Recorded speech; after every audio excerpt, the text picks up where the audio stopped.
Two passengers judged the airline's owner without knowing he was sitting right in front of them. What happens next will change everything. The hum of the cabin filled the air as the passengers settled into their seats. The plane was stationed at the gate in Phoenix, Arizona, ready to embark on its journey to Seattle. Among the travelers was an unassuming man in his mid-40s, casually dressed in a navy blue polo and khaki slacks. His name? Samuel Pierce, a name few passengers would recognize, though he was far from ordinary. Samuel was the CEO and founder of Ascend Airways, a rising star in the aviation industry. But there was no fanfare for him today, and that's exactly how he liked it. For Samuel, these flights weren't just routine checks. They were opportunities to experience his creation as an ordinary customer. He always opted for an economy class seat, believing that the heart of his airline service could be judged not by its first-class perks, but by how the everyday traveler was treated. Samuel's rise to prominence hadn't been easy. As a black man in an industry dominated by long-standing power structures, his journey had been filled with skepticism, obstacles, and outright prejudice. Yet through grit and determination, he built something remarkable.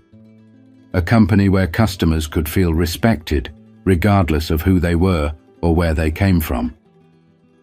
This particular flight was no different for Samuel. He boarded quietly, greeted the crew with a subtle nod, and took his place near the rear of the plane. Around him were families, business people and retirees, all too busy with their own lives to pay him any attention. That anonymity brought him a sense of freedom. But little did he know this flight would be anything but ordinary. The air carried the familiar buzz of pre-departure activity. Overhead bins slamming shut, safety announcements echoing faintly in the background, and flight attendants making last-minute checks. Samuel leaned back, gazing out the window. He always found comfort in these moments, when the world seemed to pause just before takeoff. But even the quietest of moments have a way of setting the stage for something unexpected. The engines roared to life, a low, steady rumble vibrating through the cabin as the plane taxied toward the runway. Samuel tightened his seatbelt, his mind already slipping into observation mode. He noticed the subtle details others might overlook, the way the flight attendants moved efficiently down the aisle, the hushed tones of passengers whispering about their plans, and even the crisp appearance of the seatback materials, recently updated to match his vision of comfort. To Samuel, every detail mattered. He had built Ascend Airways on the principle that even the smallest gestures, an extra warm smile from the crew, a seat cushion that felt just right, or a carefully selected in-flight snack, could transform a passenger's experience. He had fought to embed this ethos into every layer of the company, and these quiet flights gave him a chance to see if it truly resonated with his customers. As the plane climbed higher, the passengers around him began to settle in. A young woman 2 rows ahead juggled her restless toddler, using an iPad to distract him with a colorful cartoon. Across the aisle, an elderly man flipped through a paperback novel, his reading glasses sliding down his nose. A few rows behind Samuel, laughter erupted from a pair of friends, their excitement bubbling over in animated conversation.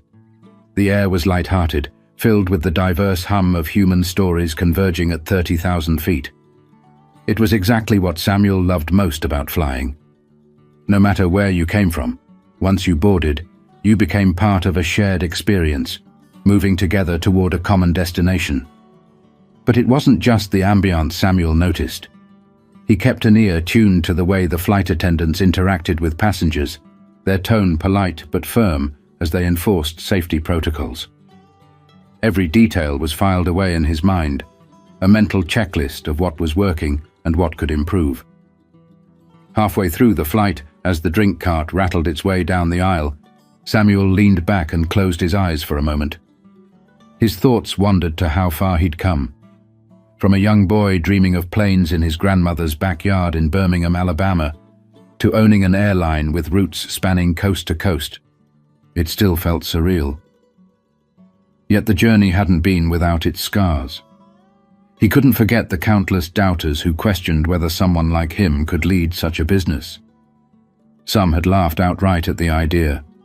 Others had quietly dismissed him as a dreamer, with no real chance of succeeding. But Ascend Airways was now thriving, with its unmistakable logo of a golden feather proudly displayed on every tail fin.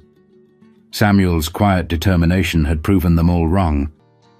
But sometimes, the very spaces meant to unite people reveal the divides they carry within them. Samuel had just finished sipping his orange juice when he heard it. A faint murmur from the row behind him caught his attention, not loud enough for the entire cabin to notice, but unmistakably clear in the small bubble of economy class. Two voices, casual yet cutting, were deep in conversation. "I heard the owner of this airline is black," one of them said, her tone somewhere between curiosity and skepticism. "Not that it matters, but... I mean, how often do you see that? Running an airline?" The other voice chimed in, a man's, low and dismissive. "Yeah, well, good for him, I guess. But let's be real. How long do you think it'll last? These kinds of things always seem to fall apart when someone's trying to prove a point instead of just running a business." Samuel froze, his hand resting on the armrest. He wasn't shocked by the sentiment. It wasn't the first time he'd encountered it. But there was something different about hearing it spoken so openly, with him sitting right there, a silent witness. He fought the urge to turn around, to look them in the eye and say something, anything. But instead, he stayed still, letting their words pour over him. "I mean, don't get me wrong," the woman continued, her voice taking on a lighter tone, as though trying to justify herself. "The flight's nice enough. Seats are comfortable and the staff is friendly. But you know how these things go. Let's see if it's still around in a few years." Samuel's stomach tightened. Their words weren't outright hateful, but they carried a weight that was just as damaging. Doubt. The kind of doubt that wasn't born of experience but of assumptions, baked into the fabric of how they saw the world. He tried to focus on something else. The faint hum of the engines, the flight attendant offering coffee a few rows ahead, but the conversation kept pulling him back in. It wasn't just about him. It was about everything he stood for, everything he had worked to build. The unspoken barriers he'd fought to break through felt as if they had materialized right here in the row behind him. "I guess we'll see," the man said with a chuckle. "I mean, good luck to him. But honestly, if it were me, I'd stick to something smaller. Restaurants or something. Airlines are a whole different game." Samuel's hands clenched under his tray table. Restaurants. Something smaller. The words swirled in his mind, striking a chord that was equal parts frustration and determination. He had heard it all before, but hearing it now, on his airline from his customers, was something else entirely. But Samuel knew that reacting emotionally wouldn't solve anything. He needed to take this moment and turn it into something bigger. Samuel stared out the window, the clouds below looking like an endless ocean of white. His heart was racing, his thoughts tangled in a web of emotions. Part of him wanted to stand up, turn around and confront them, ask them what made them so quick to doubt someone they didn't even know. But another part of him held back, reminding him that anger wouldn't change their minds. Words might. Action would.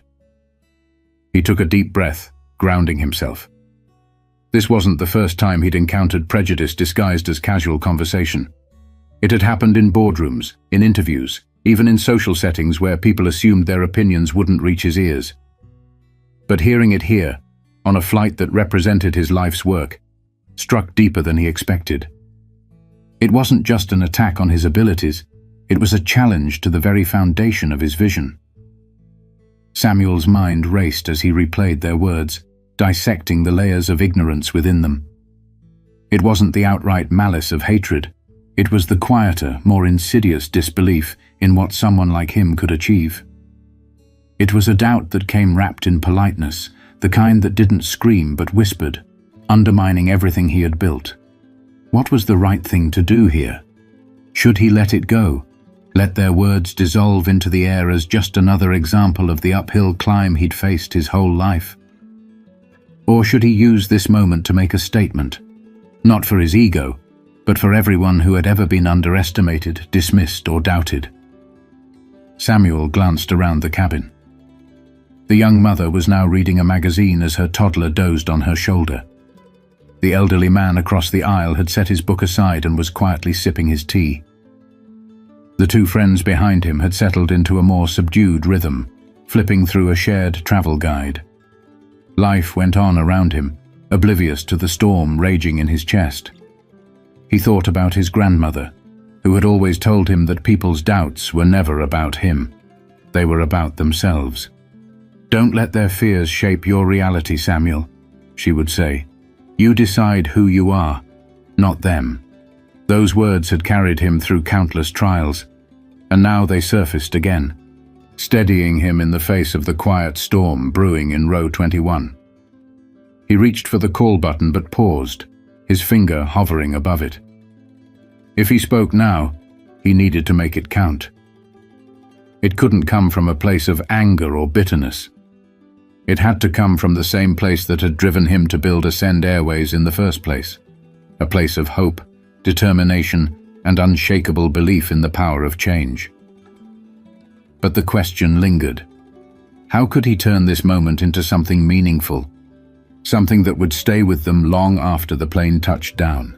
Samuel inhaled deeply, feeling the weight of his decision settle in his chest. He pressed the call button, signaling for a flight attendant.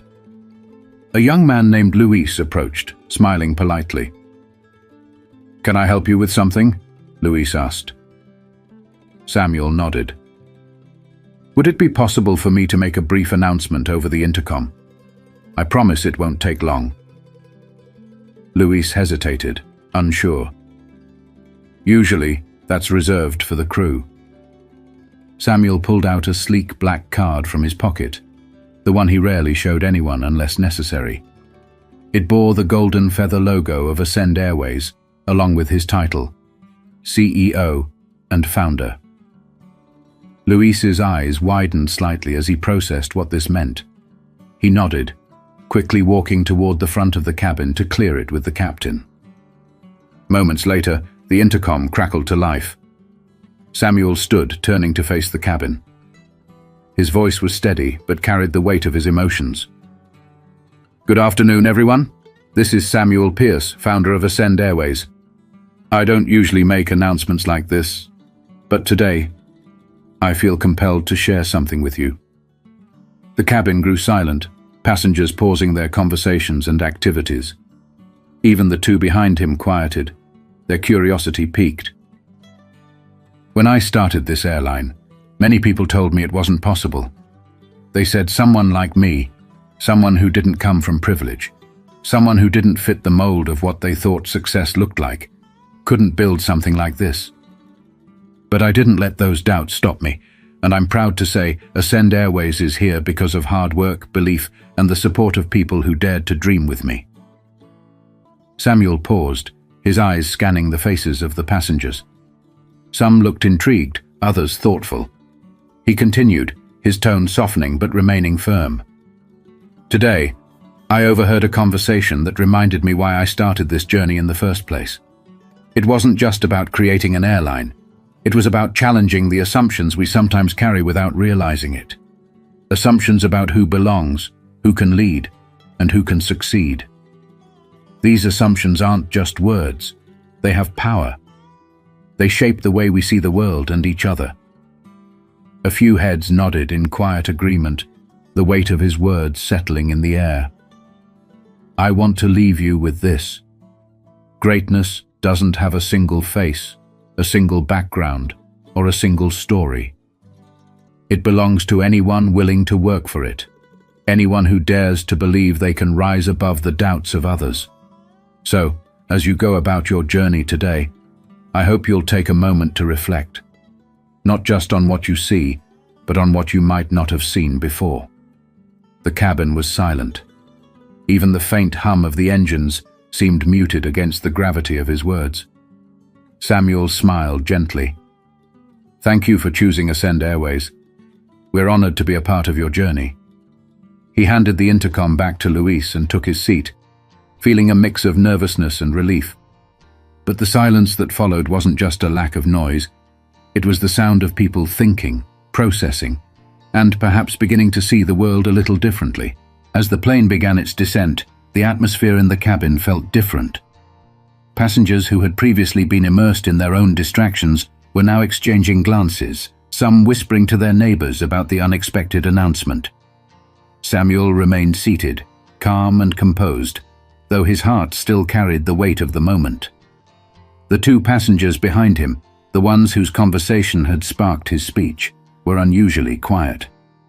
He could sense their discomfort, but also their curiosity. They hadn't yet connected the man in front of them with the voice on the intercom, and Samuel preferred it that way, for now. The plane landed smoothly at Seattle-Tacoma International Airport, drawing a round of polite applause from a few passengers. As the plane taxied toward the gate, Samuel stood, retrieving his carry-on from the overhead compartment. He was one of the first to step into the aisle, his presence unassuming, yet now the focus of a few curious eyes. When the doors opened and passengers began filing out, Samuel made his way to the front of the cabin, where Luis and the other flight attendants stood bidding farewell. Instead of exiting, Samuel turned to stand beside them, offering his hand to passengers as they disembarked. "Thank you for flying with us," he said, his voice warm and sincere. The elderly man who had been reading his book earlier stopped briefly, looking at Samuel with a faint smile. "That was quite a speech," he said, shaking Samuel's hand firmly. "It's good to see someone with your vision leading this company. Keep going." "Thank you," Samuel replied, his voice carrying genuine gratitude. As more passengers filed past, the two from the row behind him finally approached. Their eyes darted between him and the flight attendants, realization dawning slowly but unmistakably. "You," the woman began, her voice faltering. "You're the CEO?" Samuel nodded, his expression kind but steady. "I am. I'm also a passenger today, just like you." The man's face flushed, and for a moment he seemed unsure of what to say. Finally, he managed, I didn't mean anything by what I said earlier. I guess I just wasn't thinking." Samuel met his eyes, holding his gaze without a trace of anger. "We all have moments like that. The important thing is what we take from them."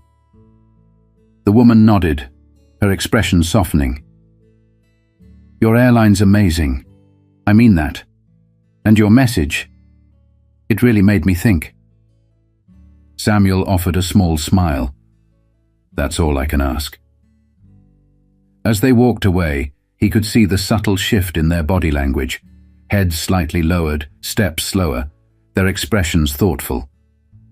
But it wasn't just about them. The ripple of that moment extended to everyone on board, a reminder that change starts when we're willing to confront our own assumptions. As the last of the passengers exited the plane, Samuel took a moment to reflect. This flight had been like so many others, until it wasn't. The words he overheard, the decision to speak, and the reactions he witnessed, all felt like pieces of a larger puzzle. It wasn't just about proving himself or defending his success. It was about planting a seed, one that might grow into a broader understanding of what's possible when barriers are challenged and stereotypes are shattered. Walking through the airport terminal, Samuel felt lighter. He thought about the countless others who had been underestimated, doubted, or overlooked. His journey was only one story, but he knew it could inspire others to tell their own. Every voice mattered. Every action, no matter how small, carried the potential to shift perspectives. As Samuel approached the exit, he noticed a young boy holding his mother's hand, staring at a billboard for Ascend Airways. The boy's eyes lit up, and he tugged at his mother's arm. "Mom, do you think I could fly a plane someday?" The woman smiled warmly. "Of course you can. You can do anything." Samuel's heart swelled. This was why he had started Ascend Airways. Not just for the business, but for moments like this. To show the next generation that dreams were valid, no matter where they came from or who dreamed them. To anyone watching, it was just another day at the airport. But for Samuel, It was a reminder that change didn't always come with grand gestures. Sometimes, it started with a conversation, an idea, or a simple acknowledgement of possibility. So, what about you? What assumptions do you carry? What limits do you place on yourself or others? Let this story be a challenge to look deeper, to listen more carefully, and to believe in something greater than doubt. If this resonated with you, don't forget to like, comment, and subscribe for more stories that inspire reflection and growth. Together, we can build a world where everyone has the chance to soar.